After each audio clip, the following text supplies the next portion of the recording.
Hello बाबू, आप लोग कैसे हो? एकदम मस्त, जबरदस्त, अब बोले तो झक्कास। तो पिछले वीडियो में हमने देखा था क्रमित युग्म तथा कार्तीय गुणनफल क्या होते हैं। लेकिन क्या आप जानते हो, जब हम सेट ए और सेट बी के अवयवों का जोड़ा बनाते हैं तो उनके बीच में संबंध कैसे बनता है? आज इस वीडियो में उन संबंध का करेंगे पर्दाफाश, बिल्कुल साधारण, आसान और देसी उदाहरण के साथ में। वेलकम करता हूं आप लोग का हमारे चैनल बीके ट्यूटोरियल पर। और दोस्तों, मैं हूं बीके। तो देर ना करते वीडियो करते स्टार्ट और करते हैं संबंध का पर्दाफाश। तो पहले आज हम क्या सीखने वाले हैं, संबंध किसे कहते हैं। तो संबंध सर होता क्या है? अच्छा, एक बात बताओ मुझे कि आप और मेरे बीच में क्या रिलेशन है? सर, टीचर और स्टूडेंट का। सर, वैसे रिलेशन मैथ में भी होता है क्या? हाँ, अगर आपके पास दो सेट है ना तो उनके बीच में हम रिलेशन निकाल सकते हैं। अच्छा, दो सेट के बीच में रिलेशन निकालते हैं? हाँ, ठीक है सर। सर, इसको बताइए। तो देखो बाबू, इसको जानने से पहले आपको दो बातें जानना बहुत आवश्यक होता है। सर, कौन कौन सा? सर, पहला होता है आपका क्रमित युग्म। क्रमित युग्म, अच्छा सर, क्रमित युग्म। हाँ, दूसरा सर, दूसरा होता है क्या?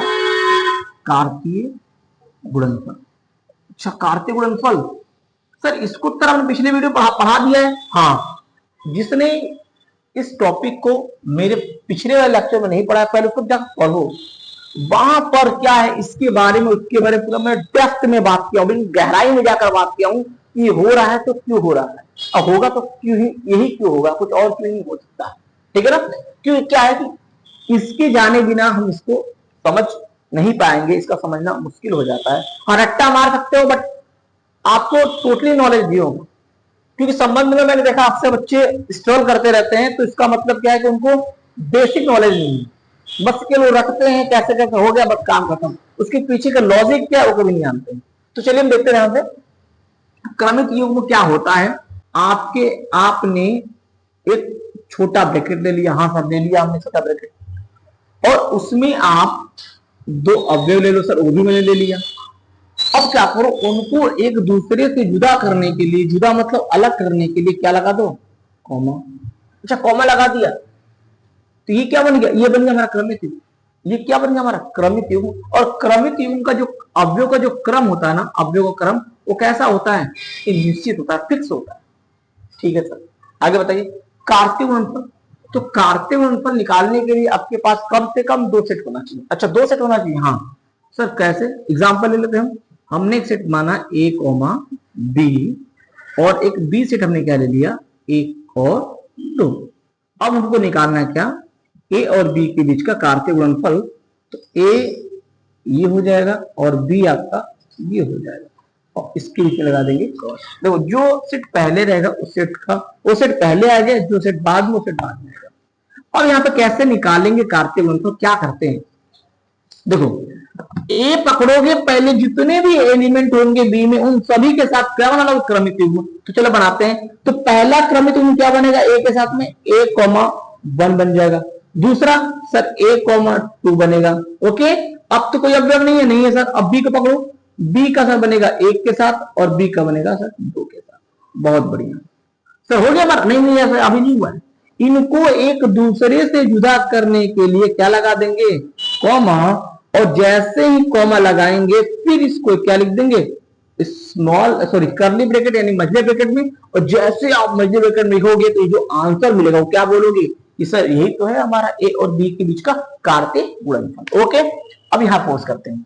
संबंध का सर एक सिंबल कोई होता है क्या? संबंध कैसे पहचानेंगे? तो देखो ध्यान से, संबंध को लिखने के लिए हम हमेशा एक सिंबल आर का यूज कर लेते हैं। क्या यूज कर लेते हैं? आर का। अच्छा सर, अभी आपने बताया कि संबंध हमेशा दो सेट के बीच में ज्ञात किया था। हाँ, तो ये बात लिख लो भैया, संबंध हमेशा दो सेट के बीच में ही ज्ञात की जाती है। ठीक है सर, और बताइए सर आगे बात, और बात समझो क्या कि सर संबंध का अव्यय भी होता है क्या? हाँ, अव्यय भी होता है। सर कैसा होता है? चलो देख लो कैसा होता है। तो संबंध का जो अव्यय होता है ना, वो क्रमित युग्म ही होता है। अच्छा, क्रमित युग्म होता है, हाँ, इसीलिए आप बोल रहे थे इंपॉर्टेंट है। हाँ, क्रमित युग्म ही होता है उसका अव्यय। अच्छा सर, और बताइए सर। अच्छा, और देखो, मान लो कि आपके पास दो सेट है, ए और बी। क्या है? ए और बी है। अच्छा सर, अगर हमको, मेरे पास दो सेट ए और बी है, और अगर मैं इनका रिलेशन ए से बी में दिखाना चाहूँ, सर कैसे दिखा पाएंगे? देखो भाई, ऐसे दिखा पाओगे आप। आर संबंध है जिसे ज्ञात करना है ए से बी। अच्छा, ऐसे लिखते हैं। हाँ, आर संबंध है जिसे ज्ञात करेंगे ए से बी, या फिर इसको ऐसे बोल सकते हो, R is a relation such that which is defined from A to B. अच्छा सर, अगर मैं उसको उल्टा कर दूं, तो उल्टा करोगे तो रिलेशन भी उसका उल्टा हो जाएगा, मतलब आर इनवर्स हो जाएगा सच दैट पी से आप ए में निकालोगे। अच्छा, ये बात हो जाएगी। हाँ, ये बात हो जाएगी। ठीक है सर, ये बात हो जाएगी। अच्छा सर, और बताइए। हाँ, अब संबंध का जो सबसे इंपॉर्टेंट बात है, यही मेन बात है संबंध का। क्या सर संबंध का इंपॉर्टेंट बात मेन है?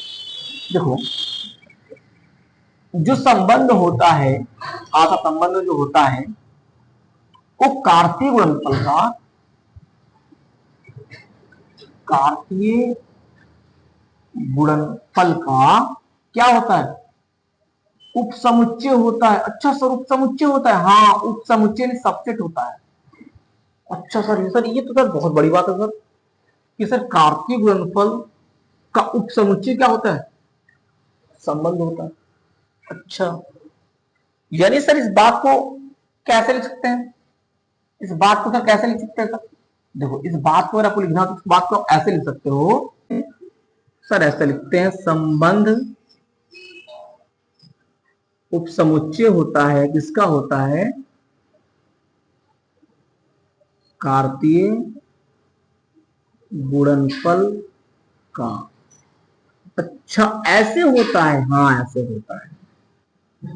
तो सर यहां पर तो सर सिंबल है सर, समझ में कुछ नहीं आ रहा है सर, कैसे पहचानेंगे कि ये इसका सबसेट है? सर समझ में आगे, चलिए इस बात को हम याद भी कर लेंगे कि संबंध कार्तीय गुणनफल का समुच्चय होता है। लड़के भी यही करते हैं, याद कर लेते हैं। लेकिन सर हम जानना चाहते हैं कि सर कैसे पहचानेंगे, कैसे, क्या देखेंगे तो हम बोल देंगे कि हाँ इसका ये सबसेट है?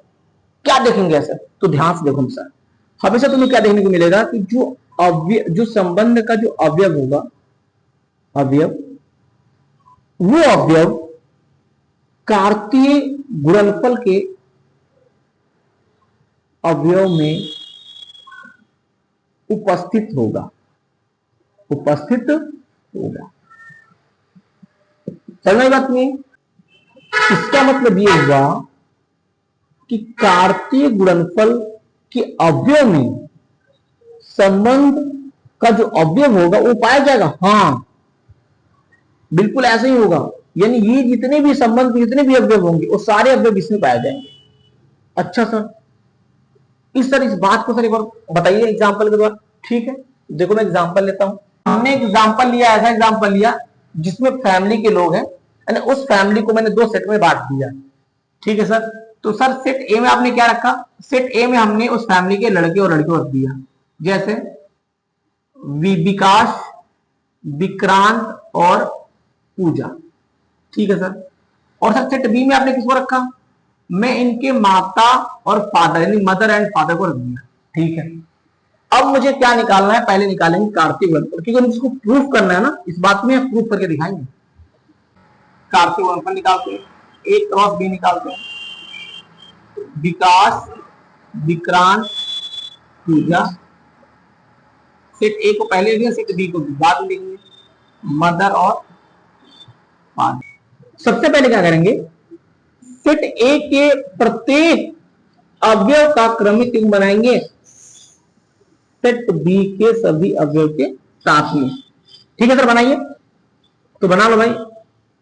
विकास का बनेगा मदर के साथ, विकास का बनेगा फादर के साथ, विक्रांत का बनेगा मदर के साथ, विक्रांत का बनेगा फादर के साथ, पूजा का बनेगा मदर के साथ, पूजा का बनेगा फादर के साथ, अब इनको एक दूसरे से अलग करने के लिए क्या यूज कर लेंगे, कॉमा यूज कर लेंगे, और फिर इनको एक मझले ब्रैकेट में बंद कर देंगे, तो हमारा क्या हो जाएगा, कार्तीय गुणनफल हो जाएगा। ठीक है सर, हमने इन दो सेट का क्या निकाल लिया, कार्तीय गुणनफल निकाल लिया। अब सर संबंध की बात, तो देखो जब संबंध निकालते हैं ना, तो एक कंडीशन, संबंध एक कंडीशन होता है, एक शर्त होता है, तो शर्त होता है, हाँ।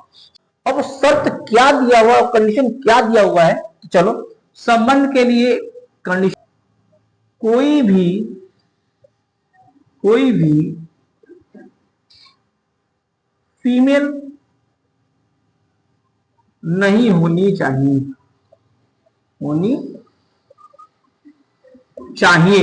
ये कंडीशन है।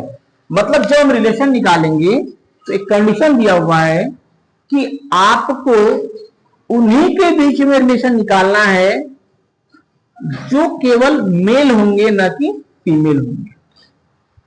तो अगर हमको सेट ए और सेट बी के बीच का रिलेशन निकालना होगा, तो इस शर्त के हिसाब से तो क्या निकलेगा, चलो ध्यान से देखो। ये पहले हम सेट ए को इधर लिखते हैं, लिख लिया हमने, फिर सेट बी को इधर लिखते हैं, ए बी लिख लिया हमने। अब इसके जो हम रिलेशन क्या निकालेंगे, आर। ठीक है सर, सेट ए में विकास, विक्रांत, पूजा, मदर एंड फादर। अब सेट ये बोल रहा है कि इसमें कोई भी फीमेल नहीं होनी चाहिए, आप ऐसा रिलेशन बनाओ जिसमें कोई भी फीमेल नहीं होनी चाहिए। तो चलो सर विकास का, सर अगर मैं इसका इससे रिलेशन बनाऊंगा तो सर ये फीमेल हटेंगी नहीं होगी, सर ये हो जाएगा फादर। और सर इसके साथ भी सर ये दो ही बनेंगे केवल। तो क्या बना रिलेशन, सर रिलेशन बन गया हमारा विकास का फादर के साथ में और विक्रांत का भी फादर के साथ में रिलेशन बन गया। जैसे हमने यहां रिलेशन बनाया, फिर हमने ऊपर देखा इसमें कार्तीय गुणनफल में, तो हमको ये वाला अवयव यहां दिखाई दे रहा है और ये वाला अवयव यहां दिखाई दे रहा है। इसका मतलब ये हो गया कि इस संबंध का सभी अवयव इस दो सेट के कार्तीय गुणनफल में उपस्थित है ना, है। इसका मतलब सर ये बात सत्य हो रहा है। अगर ये बात सत्य हो गया तो इसका मतलब क्या हो गया, यहां पर जो रिलेशन आर है वो सबसेट हुआ किसका, ए और बी के कार्तीय गुणनफल के। ठीक है ना सर, ये बात समझ आई कि नहीं, कि कैसे हमारा जो संबंध होता है वो कार्तीय गुणनफल का क्या होता है, समुच्चय, उप समुच्चय होता है। ठीक है, इसको नोट कर लो।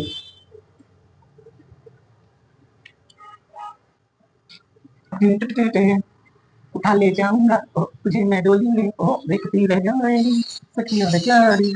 बहुत मजा। चलो अब हम क्या लिखने वाले हैं, संबंध को और बारीकी समझते हैं एग्जाम्पल के द्वारा। चलो मैंने क्वेश्चन लिया कि मेरे पास दो सेट है, एक सेट ए है जिसमें 1 2 3 और 4 अवयव है। सेट बी लिया जिसमें है 1 9 16 और 25, मेरे पास ए है। ठीक है ना। रिलेशन क्या है कि x, y जिसमें एक्स स्क्वायर है, स्क्वायर इसके और है y के और, इसमें एक्स स्क्वायर बराबर क्या है, y है, और x बिलोंग करता है a से, यानी x a में है और y किस में है, b में। तो रिलेशन क्या होगा, और जो रिलेशन निकालना है वो रिलेशन ए से बी में आपको निकालना, इस बात को यहां पर कह दिया गया। ठीक है सर, सबसे पहले क्या करेंगे, हम इन दो सेट को यहां पे बना लेंगे, सेट ए और सेट बी। इसको मैंने ऐसे कर दिया। सेट ए क्या है हमारा, 1 2 3 और 4, ये क्या है 1 9 16 और 25। ठीक है सर, आपको रिलेशन आर निकालना है। एक्स किस में, सर एक्स है सर ए में, वाई सर वाई है सर वाई सर है बी में सर। ठीक है, वाई बी में, एक्स ए में। ओके, अब हमारा रिलेशन का शर्त क्या है कि एक्स स्क्वायर बराबर क्या होगा वाई, यानी एक्स स्क्वायर बराबर क्या होगा वाई, यानी यहां पर एक्स का मान रखते जाए तुमको वाई का मान मिलता जाएगा। अगर एक्स का मान मैं यहाँ पे एक रखू तो एक का इसका एक, मतलब एक का रिलेशन एक से हो गया। दो रखू तो दो दूनी चार, दो का रिलेशन चार से होगा, लेकिन चार सर यहाँ पर है, ठीक है। अगला तीन का रिलेशन, तो तीन तरीके नौ, तीन का से नौ दिख रहा है यहाँ पर, तीन का रिलेशन नौ से हो गया। चार का सर चार जब 16, तो 16 तो 16 है, बाकी अब तो मैं पूछूं आपसे कि यहां रिलेशन क्या बना, तो आप क्या बताओगे सर? एक का रिलेशन सर एक से हुआ सर, तीन का रिलेशन सर 9 से हो गया, और चार का रिलेशन सर 16 से हो गया। इस प्रकार हमने इस क्वेश्चन का सोल्यूशन आंसर निकाल दिया, सॉल्यूशन कर दिया।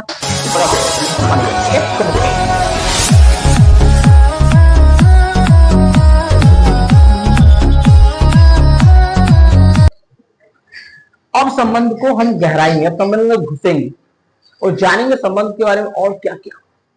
तो उसके लिए एक संबंध दिया है कि आर सच दैट ए से बी, आपको ए से बी में रिलेशन निकालना है। फिर ए दिया है आपका ये और बी दिया है आपका ये, एक दो तीन चार पांच, ए बी सी डी और ई हो गया। रिलेशन हमारा ये हमारा ए है, ये हमारा बी है, और यहाँ से आर। हमने माना एक वन का संबंध ए से हो गया, टू का संबंध सी से हो गया, थ्री का हो गया बी से, फोर का हो गया ई से। अब अगर मैं पूछूं आपसे यहां रिलेशन क्या क्या बन रहा है, आप बताओगे सर कि यहां जो रिलेशन बन रहा है, एक का बन रहा है ए से, एक का बन रहा है सर ए से, और बहुत बढ़िया। और सर दो का बन रहा है सर सी से, दो का बन रहा है सी से, तीन का बन रहा है बी से, तीन का बन रहा है बी से, और चार का बन रहा है ई से, चार का बन रहा है ई से। और कोई संबंध एक दो तीन चार चार, अब कुछ नहीं है, ठीक है। ये हमारा सर इसका आंसर आ गया, ठीक है आंसर आ गया। आप एक दर्पण लो और उसमें खुद को देखो तो क्या होगा सर? उसमें सर हमारा इमेज दिखाई देगा, बिल्कुल। इसका मतलब जो शीशा में दिख रहा है वो हुआ आपका इमेज। तो सर मैं क्या हुआ? आप हुए प्री इमेज। क्या हुए? Pre image. अगर मैं शीशा में देख रहा हूं तो मैं क्या हुआ? Pre image. और जो शीशा में चेहरा दिखाई देते क्या बोलेंगे? इमेज, बिल्कुल। वैसे ही जब वन ने जब अपने आप को शीशे में देखा तो क्या पाया? उसका चेहरा कैसा था? एक ही जैसे। मतलब सर एक हमारा प्री इमेज और ए हमारा इमेज हो गया। वैसे ही जब टू ने अपने आप को शीशे में देखा तो टू का चेहरा कैसे हुआ? सी के जैसे। तो टू बोला कि मैं हो गया प्री इमेज और सी हो गया हमारा इमेज। ऐसे तीन ने जब अपने को शीशे में देखा तो तीन का चेहरा किससे मिला? बी जैसे। तो तीन ने कहा मैं हो गया भाई इमेज, और सॉरी मैं हो गया प्री इमेज, और बी हो गया मेरा इमेज। जब फोर ने अपने को शीशे में देखा तो फोर का चेहरा किसके से होगा? ई जैसे। तो फोर ने कहा कि मैं हुआ प्री इमेज और ई हो गया हमारा इमेज। ओके, इसका मतलब सर यहाँ पे प्री इमेज का सेट, तो भाई set of pre image, pre image क्या हो जाएगा सर? एक दो तीन चार, एक दो तीन और चार। अच्छा सर ठीक है। अच्छा सर इमेज का फिर सेट क्या होगा? तो सेट ऑफ इमेज, देखो सेट ऑफ इमेज क्या हो जाएगा sir? A B C E. Sir D किसी का इमेज ही नहीं, तो ठीक छोड़ दो। ए बी सी और ई, समझ में आना? यानी कि जिसका इमेज बन रहा है वो होते हैं हमारे प्री इमेज। तो प्री इमेज हमारा क्या है? 1 2 3 4। और जो इमेज है प्री इमेज का वो क्या है हमारा? ए बी सी और ई। ये सब इमेज है किसी का, लेकिन डी किसी का इमेज नहीं है, तो इसलिए इसको सेट में नहीं रखा गया। ठीक है, अब आगे बात करिए। अब संबंध में तीन चीजें पता होना चाहिए। ये तीन चीज बहुत बहुत इंपॉर्टेंट है। सर कौन कौन सा? तो ध्यान से देखो। पहला बोलू डोमेन ऑफ रिलेशन, जिसको बोलते हैं क्या? प्रांत। क्या बोलते हैं? प्रांत। ठीक है ना, प्रांत। दूसरा सर, दूसरा होता है क्या? रेंज ऑफ रिलेशन, मतलब परिसर, परिसर, संबंध का परिसर। तीसरा होता है क्या? कोडोमेन ऑफ रिलेशन, मतलब सह प्रांत, अच्छा सहप्रांत, हाँ सहप्रांत, ये 3 चीज हैं सर। 3 चीज में कैसे जानेंगे सर क्या क्या है? तो ध्यान से देखो, जब आप संबंध बनाते हो और संबंध में जो हमारे क्रमित युग्म होते हैं, तो क्रमित युग्म में जो पहले पहले ये वाले ये वाले ये वाले ये वाले जो भी ये सारे अवयव हैं, उनको हम क्या बोलेंगे? Domain of relation. मतलब सर ये हो गया डोमेन ऑफ रिलेशन 1 2 3 और 4, 1 2 3 और 4, ये क्या हो गया हमारे? ये हमारे हो गए डोमेन ऑफ रिलेशन। समझ में आया ना? क्रमित युग्म के जो पहले पहले आपके तत्व होंगे, अवयव होंगे, उसको क्या बोलोगे? ये हो गए हमारे सर डोमेन ऑफ रिलेशन। अगर बात करूं परिसर की, तो परिसर में क्या होता है? तो क्रमित युग्म में जो दूसरा यानी कि जो दूसरा तत्व होता है, वो सब क्या कहलाते हैं हमारे? वो कहलाते हैं हमारे रेंज ऑफ रिलेशन। तो क्या होगा रेंज ऑफ रिलेशन? क्या हो गया भाई? तो हो गया सर ए बी सी और ई। ठीक है सर, ये हो गया। अच्छा कोडोमेन सर क्या होगा? कोडोमेन फिर क्या होगा? कोडोमेन में क्या होता है? सेट बी को पूरा छाप दो, पूरा छाप दो। अच्छा पूरा छाप दे, हाँ। तो यानी कि ए बी सी डी और आपका हो गया ई। ओके, हमने पूरा छाप दिया। तो इस प्रकार हम इस रिलेशन का डोमेन, रेंज और कोडोमेन निकाल लेंगे।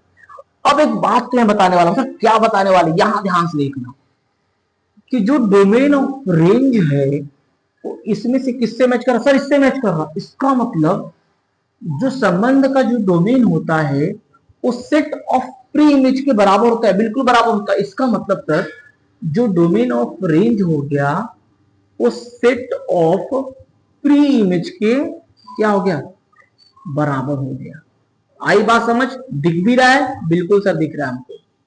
सर ये और ये बिल्कुल फोटोकॉपी है। इसका मतलब ये इसके बराबर होगा। अब इसको ध्यान से देखो सर, ये चीज सर यहां दिखाई दे रहा है। इसका मतलब जो रेंज होता है संबंध का वो इमेज का सेट होता है। मतलब रिलेशन का जो रेंज होता है वो सेट ऑफ इमेज होता है, सेट ऑफ इमेज यानी इमेजेस, सेट ऑफ इमेजेस। यहां इमेज, सेट ऑफ इमेज। अच्छा सर कोडोमेन, तो भाई कोडोमेन क्या? Set of all elements of B. आइए यहां पर आपको डोमेन, कोडोमेन और रेंज आई थिंक समझ में आ गया होगा। ओके, इसको नोट करो।